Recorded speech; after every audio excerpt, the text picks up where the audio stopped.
Venimos a dar una charla de psiconeurobiología. ¿Qué es?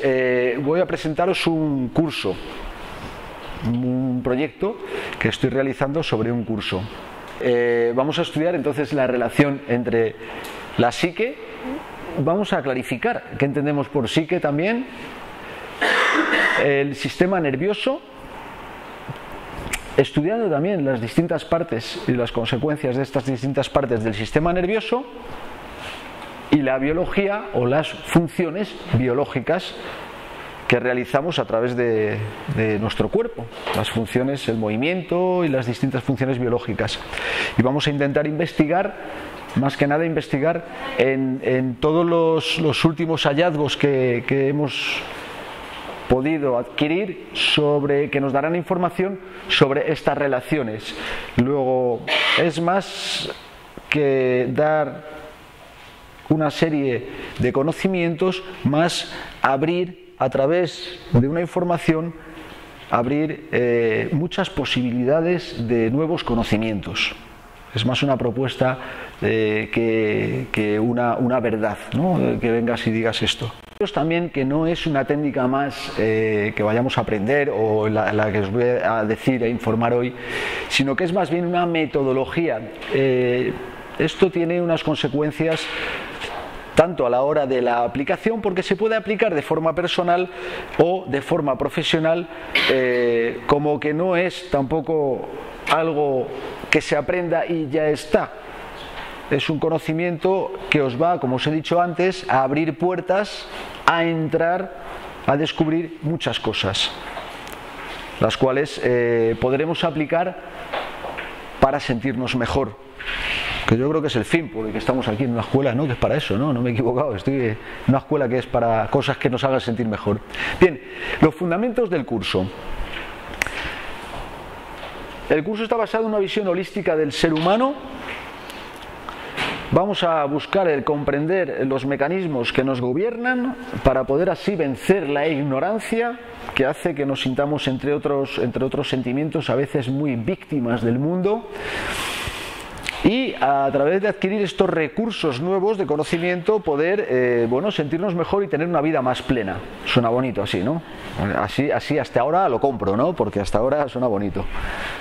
Vale, la base de estudio, ¿qué es? Veremos ahora a qué se refiere cuando dice la trilogía psique, cerebro y órgano, que es un poco el símbolo de la palabra primera que presenta el curso, y yo creo que la base fundamental por lo de fundamentos, porque es lo que va a hacer que veamos que hay un fundamento científico comprobable, algo que nuestra mente entiende muy fácilmente y que nos va a dar un soporte de credibilidad muy, muy potente para poder entrar a fondo a estudiar todo esto desde otra visión, desde otro punto de vista, con muchos más datos. Quizá no hay un mensaje que yo os diga, pues la emoción influye en el cuerpo de esta manera. Quizá la emoción a cada persona que la vive diferente le influye de forma distinta según también el momento. Incluso a una misma persona, la misma emoción, el mismo acontecimiento le crea un cuadro diferente según pasa el tiempo, ¿no? Ahora, este caos que es la vida y esta variabilidad continua es lo que también podemos aprender a interpretar en cada momento, porque dentro de nosotros siempre está esa capacidad de interpretar aquello que nos está pasando.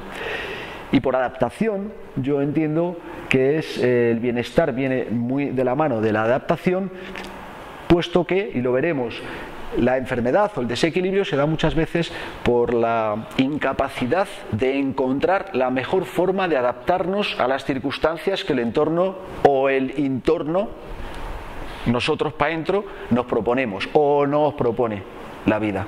¿De acuerdo? Esto lo repetiré, esta noción de enfermedad, de desequilibrio. Otra cosa interesante, últimamente estoy estudiando, yo esto lo estudio mucho, por eso lo comparto ahora, porque lo estudio mucho. Yo estoy estudiando la mente y el cerebro y la mente.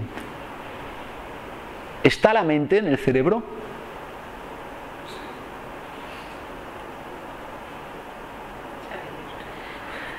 No sabemos, yo también lo estoy estudiando. Hay teorías que dicen que el cerebro contiene a la mente y entonces contiene a los pensamientos, porque la mente y los pensamientos, ¿qué tienen que ver? ¿Y la psique qué es? ¿Y la relación entre pensamientos y emociones? ¿Cómo va? Manejamos una cantidad de información tremenda sin tener muy claro dónde ubicar cada pieza. ¿Os dais cuenta? Entonces, ¿qué pasa? Que estamos manejando piezas muy importantes para incluso a la hora de poder interpretar y disfrutar o no esta vida, sin saber muy bien cómo tener que hacer el puzzle, cómo colocar, cuál es la imagen que buscamos, ¿no? Entonces tenemos las piezas, pero no vemos los bordes para acoplar una a otra. No encontramos el código para poder empezar a vislumbrar un puzzle que nos dé una imagen, que nos informe de forma más amplia sobre qué es esto que hemos venido a hacer aquí, o qué es esto que estamos haciendo al decir que vivimos una vida, ¿no? ¿Sí? Bien, hablaremos de todo ello y luego os diré un poquitín la metodología y el programa, que aunque es un poco pronto porque estoy diseñando todavía el curso, pues bueno, lo que hay más o menos hasta ahora os lo comentaré. Vamos a entrar en materia. ¿Qué quiere decir entrar en materia? Vamos a ir a la ciencia, vamos a ir a comprobar las bases y estos fundamentos que os acabo de comentar. Para ello empezamos con unos descubrimientos de un tal Dr. Hammer. No sé si habéis oído hablar de él, supongo que sí, que a estas alturas ya es bastante conocido, o por lo menos lo habéis oído mencionar. Entonces el Dr. Hammer hacía unas pruebas de TAC en las cuales había unos relés, vamos, unas señales. No sé si veis ahí un círculo en la imagen. Estos círculos salían en las pruebas de TAC cerebrales de las personas que tenían, o no se hacen para enfermedades graves, más bien cáncer, vamos a decir, porque no se hace un TAC para cuando tienes otro tipo de enfermedad, ¿no? Pero para cánceres sí. Bien, todo esto, toda esta investigación la hace en base a una experiencia personal cuando pierde un hijo al cual le pegaron un tiro en una caza, en una cacería, y su mujer desarrolló cáncer de ovarios y él desarrolló cáncer de testículo. Entonces pensó que el conflicto de la pérdida del hijo tenía que ver con el cáncer. Entonces empezó a investigar. En todos los cánceres existen estas señales o relés cerebrales. Cuando él lo dice a la gente, que los técnicos de los aparatos defienden que están bien los aparatos, que no hacen ruido. Significa, el hacer ruido de un aparato es una interferencia que puede dar una señal errónea, que no tiene por qué aparecer. ¿Sí? Los Siemens o de la máquina que fuera, yo no sé qué marca eran, decían que no era ruido del aparato, pero tampoco se le daba nunca una interpretación, porque los científicos decían que eso no era interesante, y él lo interpreta, esa aparente, digamos, anomalía, él le encuentra un sentido que veréis ahora que es bastante potente. Bien, según la parte del cerebro en que se produce este círculo, este hombre investiga si tiene o no tiene relación con qué. Aquí están los focos de Hammer, se ven un poco mal, pero veis una especie de círculos, con menos luz se verían mejor y son bastante claros. Círculos concéntricos alrededor de una zona. No, antes han apagado y tal, pero nos quedamos muy a oscuras. Alrededor de una zona determinada del cerebro. ¿Bien? Sí, se ven también. Vale. Ya tenemos que hemos comprobado con un aparato que existen unas marcas en el TAC cerebral. ¿De acuerdo? Bien. La localización de las medidas del cerebro se produce en función de la capa embrionaria de la que proviene la parte del cerebro que presenta el foco. Es decir, en el cerebro yo tengo una representación de las tres capas embrionarias: del ectodermo, del mesodermo y del endodermo. Porque hay una parte del cerebro que proviene del ectodermo, hay otra parte del cerebro que proviene de la capa embrionaria del mesodermo y hay otra parte del cerebro que proviene de la capa embrionaria del endodermo. ¿De acuerdo? Entonces voy a tener como tres mapas cerebrales según estas capas, donde puedo tener señales. ¿De acuerdo? Son como un mapa cerebral y según estos mapas hay distintas señales y cada una de ellas va a estar situada bien en una capa ectodermo, endodermo y mesodermo. Hasta aquí va más o menos bien. Y el ectodermo, el mesodermo y el endodermo, las tres capas embrionarias, si nos vamos al origen de la vida, son las 3 capas originarias de todos los órganos del cuerpo. ¿Sí? Quiere decir esto, que el ectodermo da piel, cerebro y otros órganos. El mesodermo da pues los órganos del movimiento, tiene que ver con el cerebelo, es la parte del cerebelo, sustancia gris del sistema nervioso. Y el endodermo pues daría lugar a los aparatos respiratorio, digestivo y otros órganos. Y daría también, sería la parte que estaría representada por el tronco cerebral. Capa embrionaria, el cerebro tiene su capa embrionaria, los órganos provienen de cada capa embrionaria. Vais viendo un poco, ¿no?, por dónde voy, la relación que se puede buscar aquí. Muy bien. Aparte, luego hay muchos órganos en el cuerpo, como la piel, que tiene representación de las 3 capas embrionarias. Esto también es un detalle importante luego a la hora de profundizar ya en el estudio, ¿no?, que hacemos.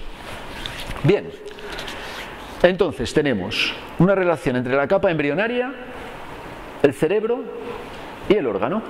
Bien, tenemos que la capa embrionaria forma el ectodermo, forma la parte de la corteza cerebral, el mesodermo forma la parte del sistema límbico cerebelo, el endodermo forma la parte del tronco cerebral. Y al tiempo, una serie de órganos. ¿Va bien hasta aquí? Si tenéis dudas podéis preguntarme, ¿eh? Si, oye, yo no veo esto, no lo entiendo, me lo preguntáis. Ahora vamos al mapa directamente de cada uno de ellos. Esto es una fotografía del cerebro que se saca en el TAC, una parte del cerebro que se fotografía. Los circulitos que veis son los relés, los focos, que se llamaba de focos Hammer, donde él hizo el mapa relacionándolo con el órgano que estaba afectado. Entonces él ha conformado un mapa según la capa embrionaria. Lógicamente, en esta capa embrionaria aparecerán los órganos que han sido formados por esta capa embrionaria. Es decir, la representación del tronco cerebral serán los órganos que han surgido de la capa endodérmica, que es a su vez la que está representada en esa parte del cerebro, que es la parte del cerebro que proviene también de esta capa endodérmica. ¿Se ve clara la relación? ¿Sí? Y los círculos que veis son los círculos que se pueden encontrar en los TAC que hacemos. Son las localizaciones que pertenecerían a la capa del endodermo. ¿Qué órganos da lugar la capa del endodermo? El tubo digestivo, el tubo renal y el tubo respiratorio. Y luego aparte el timo, tiroides, paratiroides, faringe, caja del tímpano, trompa de Eustaquio. ¿De acuerdo? El oído. Y aparte pues el digestivo, el renal y el respiratorio. ¿Vale? Todavía estamos como poniendo las piezas, ¿no? Vamos a ir viendo cómo luego estas piezas pueden ir cuadrando. Bien, vamos a otra capa endodérmica, el mesodermo. El mesodermo lo vamos a dividir en 2, la del medio. Vamos a llamar mesodermo antiguo a una serie de órganos y una localización cerebral, y mesodermo moderno a otra serie de órganos con otra localización. Y pasa lo mismo.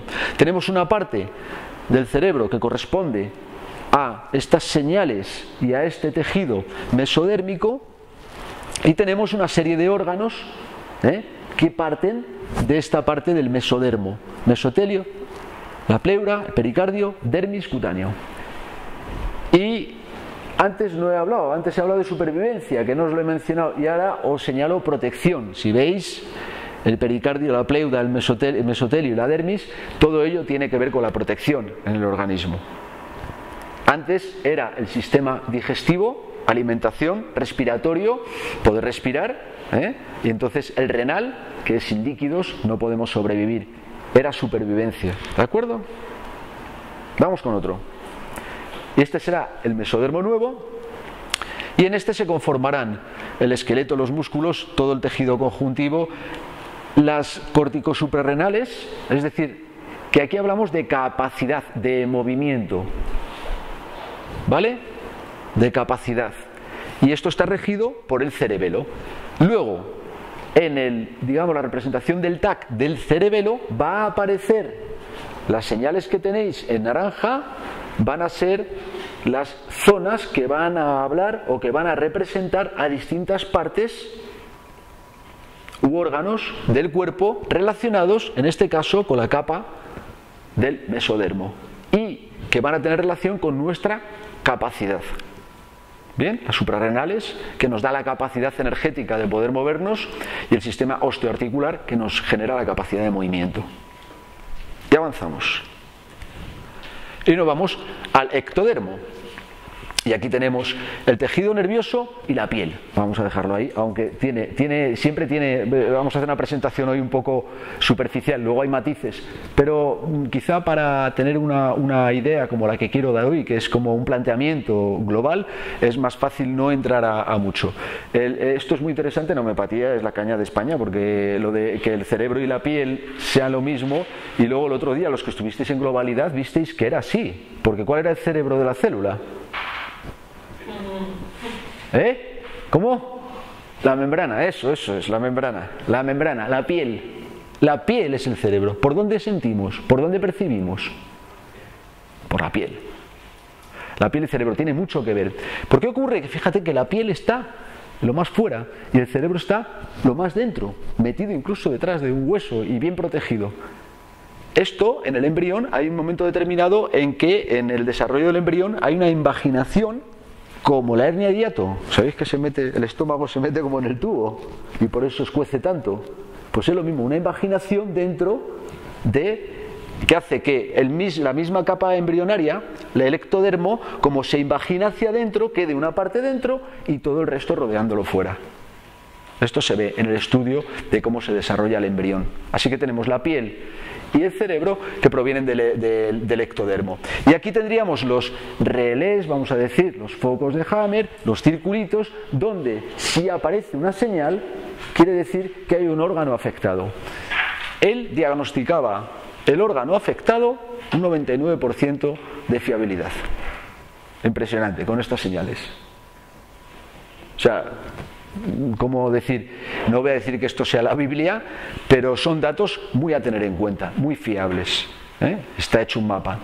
Y luego, cuidado, que antes hemos hablado y vengo de ver también unas nociones que me gustan mucho, porque no pensemos con esto que entonces hemos encontrado algo que de repente nos da la solución, porque la variabilidad de esta cosa tan científica pues está en el caso, en la persona, en el momento, en la circunstancia, en el caos que supone el desorden al cual nos adaptamos continuamente. ¿De acuerdo? Con esto os quiero decir que es muy fiable, pero no basta con esto para decir entonces ya tengo la clave y se acabó. Nos da muchas pistas, nos ayuda mucho, nos aporta una información muy valiosa y que podemos manejar muy a nuestro favor. Pero no es la panacea, no hemos encontrado el santo grial. Porque si no, yo ya no estaría aquí. No sé dónde estaría, pero aquí no. Estaría con vosotros en otro sitio. Porque encontrar el santo grial debe ser mejor que encontrar la lotería o que cualquier cosa de esas. Entonces, algo distinto estaría haciendo. Muy bien, hasta ahora vamos bien. Capas embrionarias, cerebro, los órganos, digamos que provienen de una capa embrionaria, las distintas partes del cerebro provienen de una capa embrionaria y el desarrollo de estas capas embrionarias tiene un sentido biológico. Es decir, hay una capa embrionaria que se ocupa de la supervivencia, hay una capa embrionaria que se ocupa de la protección, hay otra capa embrionaria que se ocupa de el movimiento y hay otra capa embrionaria que se ocupa de la relación. Y eso conforma nuestro ser humano. Como veis, la metodología de este curso está basada en leyes biológicas, está aplastantemente cogida de cómo funciona la naturaleza, de una observación de cómo es el ser humano. Está basada en leyes que se pueden comprobar como tales leyes. ¿De acuerdo? Esto también está muy bien porque estamos en una escuela donde se estudia naturopatía, lo natural, la naturaleza, donde aprendemos de cómo somos a través de la observación de eso mismo que somos. Bien, entonces se puede relacionar el cerebro, la señal está en el mesodermo, pues a esta altura, bueno, pues entonces este órgano que pertenece al mesodermo es el afectado. Y además, como esta capa del mesodermo es la capacidad, digamos que el conflicto tiene de base un conflicto sobre la capacidad. Luego matizaremos, ¿vale?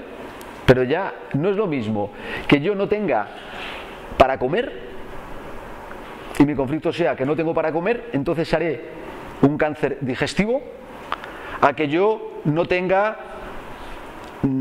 autoestima, que no me sienta capaz, y entonces haré una afección ósea del sistema osteoarticular o tendré contracturas musculares, ¿de acuerdo?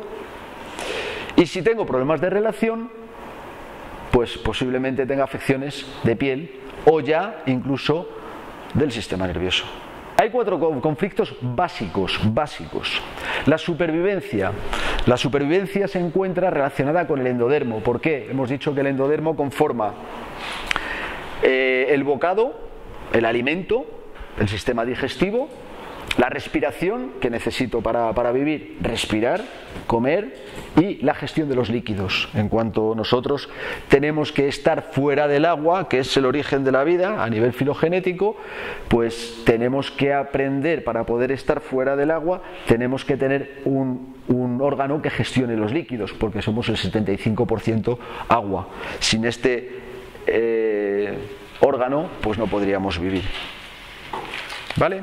Entonces, las afecciones en el endodermo, hablamos de un conflicto de supervivencia, que se representa muchas veces al hablar diciendo que falta el bocado de aire, el bocado de comida, el bocado, como el oído también, el bocado de oído, como si hubiera querido atrapar algo con mi oído y no lo atrapara. Esto es una simbología que luego se aprende y funciona de maravilla. Lo digo a nivel personal, para mí ha sido bueno, os contaré algún caso curiosísimo. Con mi hija me pasó uno, porque esto tiene símbolos, hasta cada dedo tiene su símbolo. Entonces viene un día y viene llorando del colegio porque se ha hecho daño en este dedo.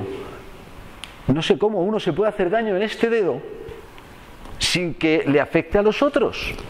En este. ¿Qué dedo es? Y digo, dice, oye, le digo a mi mujer que está en casa, oye, Isabel, ¿y este dedo? Yo lo sabía, pero bueno, para interaccionar estas cosas. Porque lo sabe todo el mundo. ¿Cuál es este dedo? ¿Qué pones aquí en este dedo? ¿Él? Es el anular. Sí, pero ¿qué pones aquí? El anillo. ¿El anillo de? Es el compromiso. La simbología es mucho más elemental de lo que parece. Mucho más fácil. Por eso esto es muy bonito, porque cuando aprendes este lenguaje tan sencillo, a ver, no nos vamos a ir de lo que nos creemos que somos, porque es con eso con lo que tenemos que hacer todo lo que venimos a hacer en la vida. Entonces, el del compromiso. Mi hija, 12 años, hace así, dice, ya sé lo que es. Te quedas como diciendo, oye, pues dímelo. Pues yo no tengo ni idea. Es que me había comprometido con mis abuelos a sacar una buena nota y que les llevaría una buena nota. Y hoy vengo del colegio y me han puesto una mala nota. Y no voy a poder cumplir con el compromiso que he adquirido con mis abuelos. Y echa a llorar. Es que mis abuelos siempre tal, porque solo te valoran por las notas que tienes, porque tal. Echa su llanto, se acaba el llanto, el dedo no se supo más. Y ella siguió su vida. Este es un poco el mecanismo por el cual podemos con esto, entender un lenguaje. No hay que volverse loco ni obsesionarse. A veces es así de evidente, otras veces nos perdemos y nos llegamos a solucionar o a tener todavía, digamos, todos los datos, ¿no? Pero este es un poco el mecanismo que querríamos utilizar con todo este lenguaje simbólico que a través del cuerpo podemos aprender con este método basado en leyes biológicas. ¿De acuerdo? El mesodermo antiguo es la protección, las pleuras, las capas que protegen a los órganos, el pericardio, la pleura, el mesotelio, son las capas de protección. Entonces, cuando yo tenga afectadas estas capas de protección, es que estoy viviendo biológicamente un conflicto referente a la protección. El mismo conflicto, la pérdida del padre, puede vivirse, como os dais cuenta, como supervivencia. Si no tengo a mi padre me muero de hambre, podría dar un conflicto de supervivencia. La pérdida del padre podría ser estoy desprotegido y dar una afección en el mesodermo antiguo. Sin mi padre no soy capaz y dar una afección en el mesodermo moderno, o perder la capacidad de hacer relaciones, digamos, equilibradas debido a la pérdida del padre. Y esto hay que verlo en cada persona, es decir, hay que ver, el órgano nos va a orientar de la capa y del tipo de conflicto base, y luego tenemos que hacer una investigación para saber cómo esa persona está viviendo ese conflicto. ¿De acuerdo? Son muchas cosillas, muchos matices y mucho de repente, pero bueno, vamos yendo. No hemos hecho nada más que empezar, que esto se va a liar. Quiero decir que esto es como lo fácil. Así que vamos para allá. Bien, la definición de enfermedad. Por supuesto que en el curso estudiamos, investigamos y ahondamos en la definición de enfermedad, que como muy bien sabéis, a medida que nos lo aprendemos, deja de tener vigor. Esto es lo divertido. Cuando aprendemos una noción de enfermedad, viene otra mejor, con un matiz. Porque yo creo que es también como un concepto que va parejo de nuestra propia evolución en la investigación que hacemos sobre cómo nos relacionamos con el mundo. Porque la enfermedad habla de un desequilibrio, de adaptación a nuestro mundo interno o externo, ¿no? Entonces, a medida que vamos aprendiendo, esta noción va cogiendo matices y quizá en ocasiones afianzando términos, ¿no? Se puede definir de muchas formas. Ahí vamos a hablar del inconsciente biológico. Hay programas, vosotros tenéis miedo y de repente reaccionáis sin saber cómo reaccionáis porque estáis ante un peligro. Hay un inconsciente biológico que hay que saber cómo funciona y tenerlo en cuenta y saber las características que tiene. Hay una consciencia biológica, una percepción sensorial que es la que nos lleva al aprendizaje. Por ejemplo, cuando conducimos, pues al principio tienes que saber dónde está la mano para poner la mano, los 3 pedales, sí. Y tienes que poner conciencia y luego con el tiempo ya lo aprendes y hay una parte del inconsciente que se hace cargo de conducir, tú ya no estás tan pendiente, ¿no? O sea, hay un juego entre el consciente y el inconsciente que hay que ver y saber cómo funciona, cómo lo podemos potenciar y cómo lo podemos utilizar. Luego hay la conciencia del ser. Si sabemos que hay algo que somos pero que no sabemos muy bien qué es y que buscamos, hay en todo hombre y todo ser humano como una sensación de trascendencia. Yo no siento que un perro esté aquí diciendo porque pienso que pienso, lo que pienso me lleva a la conclusión, no le veo. Nosotros tenemos unas diferencias con los perros, no me hablo de alma, no hablo de emociones, hablo de raciocinio, de eso que nos diferencia de los animales. Y esto hace que nosotros siempre busquemos algo, sentido. Por eso estamos aquí también para aprender, para conocer, para ampliar nuestra capacidad de entendernos y entender aquello que vemos. Entonces, yo podría definir ahora la enfermedad como una incoherencia entre la mente, los pensamientos, las emociones y la biología. A mí me cuadra bastante un desequilibrio producido, porque nosotros desde la visión holística del ser humano componemos todas estas entidades energéticas, que la energía se manifiesta en distintas formas y se puede manifestar de forma más densa, dando el cuerpo físico, de forma menos densa para dar otros cuerpos, el etérico, el astral y otros más. Estas distintas energías nos conforman, ¿no? Yo pongo el ejemplo de decir estas energías que no se ven y cómo están en nuestra vida, ¿no? Entonces pongo el ejemplo muchas veces de decir, tú quieres, ¿cómo sentimos esto? Entonces digo, ponte así, una cara con otra de una persona. Y no está habiendo contacto físico, ¿no? Pero estás sintiendo muchísimo. Y estás sintiendo, hay veces que lo que sientes hace que te rebotes del sitio, es decir, te produce un efecto incluso de retirada o de actuar, ¿no? Entonces todas estas energías son las que tenemos también que ir poco a poco aprendiendo para que no actúen en nosotros, puesto que son reales, evidentes, lo están haciendo sin o sin que nosotros tengamos noción o capacidad de poder saber por lo menos que están. ¿Cuántas personas tienen muchas cosas que no pueden manifestar por miedo a que se les considere que están pirados, que están locos, porque han tenido sensaciones determinadas, ¿no? Entonces todo esto es muy bueno también investigarlo para poder ver cómo esto se ha pasado solo o lo he pasado yo ahí. Estudiaremos las fases de la enfermedad, también atendiendo a... Sí, es que ahora ya funciona solo. O sea, esto, digo que van pasando cosas raras a medida que vas hablando de estos temas. Yo no toco el botón y de repente aparece ahí esto y digo, uy, esto ya está aquí. Bueno, también basado en leyes biológicas. A mí me gusta mucho todas las asignaturas en homeopatía, pasa igual. Los homeópatas me gusta mucho porque cuando te hablan de la enfermedad es que ellos han observado la enfermedad. Principalmente en los niños, porque es donde se da de forma más natural, y a partir de esta observación de la enfermedad de los niños empiezan a desarrollar sus teorías. Es decir, primero observan la naturaleza y luego emiten las hipótesis, nunca yéndose de lo que la naturaleza muestra que es fisiológico, biológico o normal en ella. Esto me gusta porque está hecho igual, ¿no? Nosotros tenemos un caos, no es esta rayita de aquí, ya lo diré yo, que no es así de uniforme. Es como el pulso del corazón, ¿no? No es uniforme. Nosotros lo vemos uniforme, pero es dentro de un rango. Eso se refiere que es dentro de un rango. Y eso es la normotonía, la eutonía o normotonía. Quiere decir que son los rangos de equilibrio vital, que aunque es muy caótico, está dentro de unos rangos compatibles con la vida y con un bienestar, con una normalidad.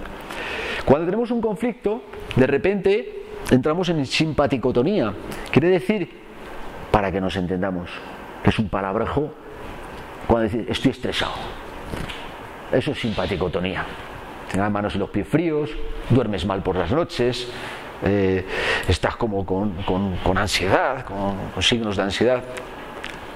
Mientras tú tienes el conflicto, permaneces en estado de estrés. Esto es el día a día, el pan nuestro de cada día para todos, ¿no? Pero llega un momento que ya ves que ya no puedes más, que no soportas más y de una forma o de otra gestionas, o el conflicto se soluciona, o el conflicto es que tienes que ir a hacer un recado y estás agobiado hasta que lo haces y cuando lo haces lo has hecho y haces así, ahora me voy a tomar una caña. Vale, la caña llegaría ahí y entonces vendría la fase de recuperación de la normotonía, que pasa por una vagotonía. Pues si me he estresado mucho, esto no sé si lo sentís o no así, cuando lleváis unos días muy estresados y paráis, ¿qué pasa? Bajón. La vagotonía es el bajón, vagón, vagotonía, veis que es todo igual. O sea, hasta el símbolo funciona en eso, ¿no? Entonces la vagotonía es ese bajón que nos das después del estrés. Es una respuesta fisiológica de compensación. En ese periodo se necesita reparar porque ha habido una actividad fisiológica muy intensa que ha hecho que nosotros desgastemos energía y que ha alterado todo el sistema. El sistema, para volver a la normalidad, necesita un periodo en el cual reparar. Y ese periodo vagotónico en el cual ya tienes hambre, descansas mucho porque estás con mucho sueño, está hecho y preparado por el cuerpo porque es el momento en el que el cuerpo tiene que volver a reparar y recolocar la nueva situación. Equilibrio dinámico, hablaremos de ello también, o desequilibrio dinámico. El equilibrio dinámico caótico en el que vivimos y que llamamos normal pasa a un desequilibrio dinámico transitorio en el cual resolvemos una serie de conflictos, nos readaptamos a una serie de estímulos, tanto internos como externos, para volver a recuperar el reequilibrio, el equilibrio dinámico normal. Vista así la enfermedad, no es nada malo, es la vida misma, ¿no? Un poco, es decir, enfermamos, ¿qué es?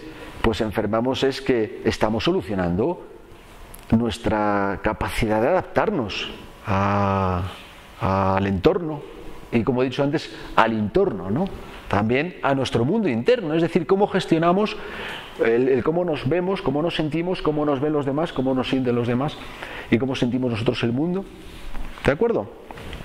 se hablará mucho sobre esto. Esto tiene consecuencias. ¿Por qué? Porque podemos, al igual que la homeopatía, que también me gusta, podemos estar sabiendo cuál es el proceso de la enfermedad de la persona. Esto nos va a servir para pronosticar si el tratamiento o las soluciones que estamos dando al conflicto están siendo o no realmente efectivas. O si ha habido una recidiva, una repetición del conflicto porque de repente aparece otra vez el estado de estrés. O si ese estado de estrés es parte de la crisis curativa y corresponde a la crisis epiléptica o epileptoide, que es un momento en la vagotonía donde de repente hay un pico que parece que la enfermedad vuelve o que reaparecen los síntomas. Y es parte fisiológica que se produce siempre de las enfermedades, que cuando una persona está, digamos, en un estado crónico de enfermedad y tú empiezas a trabajar con él desde el aspecto de recuperar la energía vital, desde terapias alternativas naturales, son las famosas crisis curativas. Es decir, ese periodo que la persona tiene que pasar para poder recuperar. Y es ese periodo tan peligroso que si no se pasa y se utiliza los supresores, tanto medicamentos como actitudes, entonces aquello tiende a quedarse en un desequilibrio dinámico que ya no vuelve a poder colocarse del todo en el equilibrio dinámico habitual. Y tendríamos lo que llamamos nosotros enfermedades crónicas, que sin ser graves disminuyen mucho la capacidad de disfrutar de la vida, porque siempre tenemos molestias o estamos por debajo de las facultades que nosotros sabemos que podemos desarrollar. ¿Sí?